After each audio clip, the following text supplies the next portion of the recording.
video kali ini saya akan menjelaskan mengenai perkembangan sejarah filsafat, dimulai dari sejarah filsafat Covering Law Model atau CLM, terus ada hermeneutika, lalu ada historisme, terus ada narativisme, dan juga yang terakhir ada postmodernisme. Nah, di video kali ini kita akan membahas mengenai filsafat sejarah dari 5 filsafat sejarah tersebut. Nah, sebelum kita masuk lebih lanjut, kita harus mengenal dulu nih apa yang dimaksud dengan filsafat sejarah. Jadi, filsafat sejarah merupakan suatu ilmu yang membantu kita untuk memahami suatu sejarah. Selain itu juga filsafat sejarah ini untuk memahami apa makna dari peristiwa tersebut, memahami bagaimana peristiwa tersebut bisa terjadi, dan juga untuk mempelajari suatu peristiwa sejarah. Dengan filsafat sejarah juga membantu sejarawan untuk mengkaji sumber sejarah yang lebih objektif dan juga dimengerti oleh para pembacanya. Nah, di yang pertama ini kita akan membahas mengenai Covering Law Model, yang dimana Covering Law Model ini merupakan filsafat sejarah yang digunakan sebagai penjelasan untuk memahami suatu peristiwa sejarah, tapi dilihat dari hukum umum atau universal. Sama saja dengan melihat dengan menggunakan hukum alam. Jadi maksud dari Covering Law Model sendiri merupakan hubungan sebab akibat dalam sejarah. Jika gejalanya B, maka akan terjadi kejadian A. Tidak keluar dari masalah tersebut. Selanjutnya adalah kelebihan dan kekurangan dari Covering Law Model. Kelebihannya adalah penggunaan objektivitas yang menuntut penulisan sejarah berbasis data itu sangatlah tinggi. Selain itu juga penggunaan CLM memungkinkan sejarawan untuk membuat generalisasi atau prediksi pola peristiwa di masa depan berdasarkan peristiwa di masa lalu. Juga CLM ini menghindari interpretasi sejarah yang terlalu subjektif. Adapun kekurangan dari CLM adalah menyederhanakan kompleksitas peristiwa sejarah. Karena pada kenyataannya sejarah itu beda, seperti tempatnya yang berbeda, waktu, peristiwa yang berbeda, hingga faktor yang berbeda, dan akibat juga berbeda, walaupun penyebabnya itu sama. Nah, salah satunya dari contoh Covering Law Model itu ada jika masyarakat mengalami tekanan ekonomi, ketidakmampuan terhadap pemerintahan, krisis legitimasi kekuasaan, maka peluang terjadinya pemberontakan itu akan meningkat. Kayak contohnya itu ada pada konflik Myanmar dengan kejadian pada Trisakti 1998, yang dimana kalau konflik Myanmar itu merupakan perang saudara antar koalisi warga sipil dengan junta militer yang bertujuan untuk menggulingkan rezim militer. Nah, kalau kejadian Trisakti 1998 merupakan peristiwa demonstrasi tak bersenjata para demonstrannya dengan aparat keamanan yang memicu reformasi rezim Orde Baru. Nah, ini kejadian polanya tuh kalau dari Covering Law Model itu hampir sama, tetapi kalau kita lihat dari faktor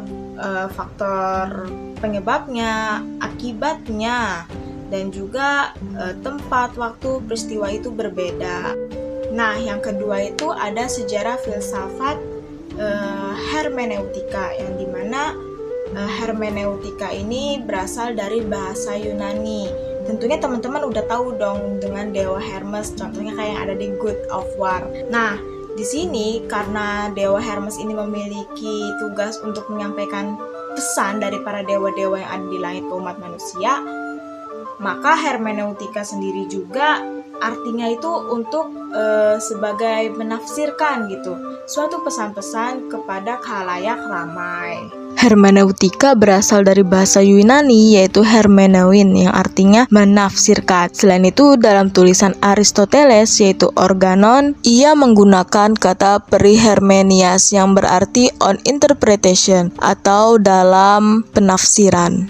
Nah, hermeneutika sendiri ini merupakan studi untuk memahami atau menafsirkan suatu sumber sejarah. Selain itu juga penggunaan hermeneutika ini digunakan untuk memaknai suatu peristiwa sejarah ataupun sumber sejarah. Oleh karena itu, di dalam filsafat ini, ketika kita merekonstruksi suatu peristiwa sejarah, sejarawan itu perlu berusaha memahami cara berpikir, perasaan, dan tindakan para pelaku sejarah seolah-olah berada dalam situasi yang sama. Pada awalnya, hermeneutika ini digunakan untuk menafsirkan suatu teks-teks keagamaan pada masa abad pertengahan, lalu berevolusi menjadi suatu disiplin ilmu pemahaman yang utuh untuk lebih sistematis dan juga koheren dalam menafsirkan suatu teks dan yang lainnya. Lalu di sini ada contoh hermeneutika yang dimana sejarawan itu tidak hanya mengetahui tentang data atau jumlah korban, tetapi juga memahami apa makna dari peristiwa tersebut bagi para pelakunya, bagaimana cara mereka berpikir ketika peristiwa itu terjadi. Dengan demikian, sejarah itu tidak hanya menjadi kumpulan fakta, tetapi juga pemahaman terhadap makna di balik tindakan manusia. Lalu di sini selanjutnya ada perbandingan antara CLM dengan hermeneutika, yang dimana CLM adalah metode lintas disiplin untuk menemukan pola universal, sedangkan hermeneutika adalah seni dan filsafat untuk mencari makna dalam suatu peristiwa sejarah atau sumber sejarah.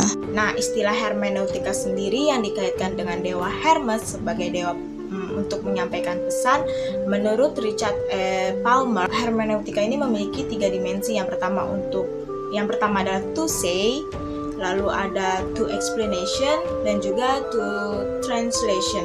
To say di sini yaitu untuk mengungkapkan suatu pesan yang merupakan realitas. To explain juga merupakan pemahaman sehingga interpretasi tersebut dapat dimengerti secara jelas dan dipahami. Lalu to translate adalah untuk menerjemahkan suatu sumber sejarah dari bahasa aslinya ke bahasa yang kita miliki. Selanjutnya adalah kritik terhadap hermeneutika, yang dimana Habermas menekankan perlunya hermeneutika kritis, karena menurutnya sejarah itu tidak hanya perlu dipahami saja, tetapi juga perlu dikritisi.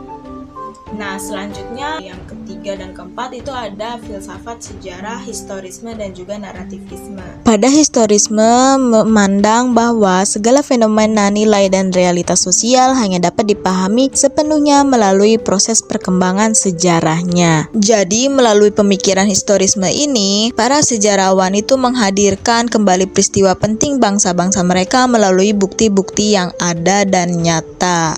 Nah, berbeda dengan narativisme yang berasal dari kata narration atau menarasikan suatu cerita, menurut Johann Gustav Dorissen itu bahwa narativisme ini merupakan kisah memiliki kemampuan untuk merangkai suatu cerita-cerita atau peristiwa-peristiwa itu menjadi suatu cerita satu kesatuan yang utuh. Adapun contoh dari historisme sendiri, kayak contohnya tuh apakah perang Diponegoro itu untuk nasionalisme Indonesia?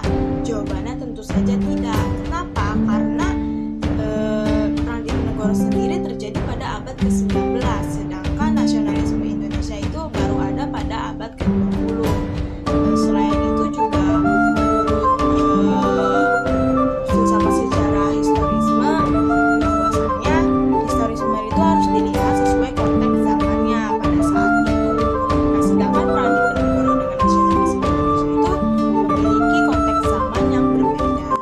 Lalu contoh pada narativisme itu ada karya-karya sejarawan naratif seperti Peter Carey, yang dimana ia menceritakan tentang Perang Jawa dan sosok Pangeran Diponegoro layaknya sebuah drama yang hidup dan mudah dipahami. Narativisme ini memandang bahwa masa lalu itu direkonstruksi dan disampaikan oleh sejarawan melalui kisah atau cerita dengan fakta-fakta yang dirangkai menjadi alur, sehingga memiliki makna dalam cerita tersebut. Kelebihan dari filsafat sejarah historisme ini sering digabung dengan pendekatan lain untuk menjelaskan dan memahami secara menyeluruh masa lalu. Walaupun begitu, historisme juga memiliki kekurangan, yaitu rentan terhadap relativisme karena semua kebenaran bersifat relatif terhadap zamannya. Selain itu juga, fokus yang berlebihan pada konteks bisa membuat penulisan sejarah menjadi subjektif, tidak lagi objektif, karena dipengaruhi oleh sudut pandang penulisnya. Selanjutnya ada kelebihan pada narativisme, yang dimana pendekatan ini menyajikan pemahaman yang lebih komprehensif, menjembatani celah antara fakta kaku dan pembaca, serta membuat narasi masa lalu lebih hidup dan mudah direnungkan. Walaupun begitu, tetap ada kekurangannya. Salah satunya itu subjektivitas yang berlebihan. Perbandingannya di sini ada pada historisme yang meyakini sejarah itu dibuktikan secara objektif berdasarkan bukti-bukti empiris, sedangkan narativisme ini memandang bahwa penulisan sejarah itu berdasarkan subjektivitas penulisnya.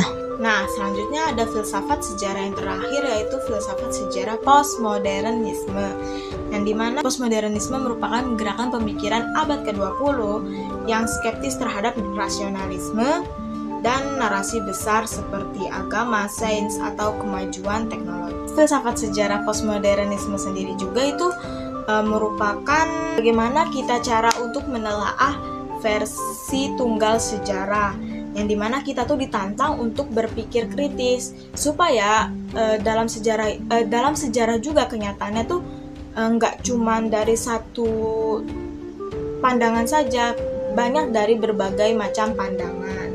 Makanya di dalam postmodernisme ini kita tuh ditantang untuk berpikir kritis. Salah satu contohnya ada pada peristiwa Geger Cilegon, yang dimana menurut orang kolonial Belanda, Geger Cilegon ini merupakan suatu kudeta atau pemberontakan yang dilakukan oleh masyarakat Cilegon. Sedangkan masyarakat Cilegon ini merupakan suatu perlawanan untuk melawan ketidakadilan. Dalam filsafat sejarah postmodernisme ini, sejarah tuh enggak lagi hanya suatu pandangan objektif saja, melainkan sebagai konstruksi subjektif yang dipenuhi oleh bias kekuasaan. Nah, kelebihannya itu di mana postmodernisme ini mengangkat cerita-cerita rakyat kecil. Selain itu juga di dalam filsafat ini juga menantang kita untuk selalu berpikir kritis, karena sejarah itu memiliki berbagai macam versi supaya manusia juga bisa berpikir kritis. Walaupun begitu, dalam filsafat postmodernisme juga terdapat kekurangan, yaitu mencakup relativisme ekstrim yang menyangkal kebenaran mutlak, lumpuhnya tindakan etis karena menganggap semua nilai itu setara. Dikarenakan fokus yang berlebihan dan penggunaan bahasa teks itu terkadang menjadi peristiwa sejarah ini yang dibuat pada postmodernisme ini merupakan rekaan. Dalam perbandingannya, postmodernisme memandang sejarah sebagai teks yang sangat relatif, menolak metanarasi dan berfokus pada relasi kuasa. Sebaliknya, hermeneutika malah meyakini objektivitas interpretasi melalui dialog masa lalu dengan masa kini. Nah, dari penjelasan yang sudah saya jelaskan, bahwasannya filsafat sejarah ini menunjukkan bahwa peristiwa masa lalu itu dapat dipahami melalui berbagai pendekatan seperti covering law model, hermeneutika, lalu ada historisme, narativisme, dan postmodernisme. Masing-masing itu memiliki kelebihan dan keterbatasannya dalam menjelaskan sejarah. Karena itu, pemahaman sejarah yang baik memerlukan analisis fakta, penafsiran makna, pemahaman konteks, serta sikap kritis terhadap berbagai sudut pandang agar diperoleh gambaran masa lalu yang lebih utuh dan mendalam. Makanya walaupun mereka memiliki keterbatasan masing-masing dan kritik masing-masing terhadap filsafat itu, jadi dengan menggabungkan pendekatan ini akan memberikan kita untuk memiliki gambaran masa lalu yang lebih utuh dan juga mendalam. Itu guys. Cukup sekian penjelasan dari saya dan terima kasih. Bye-bye.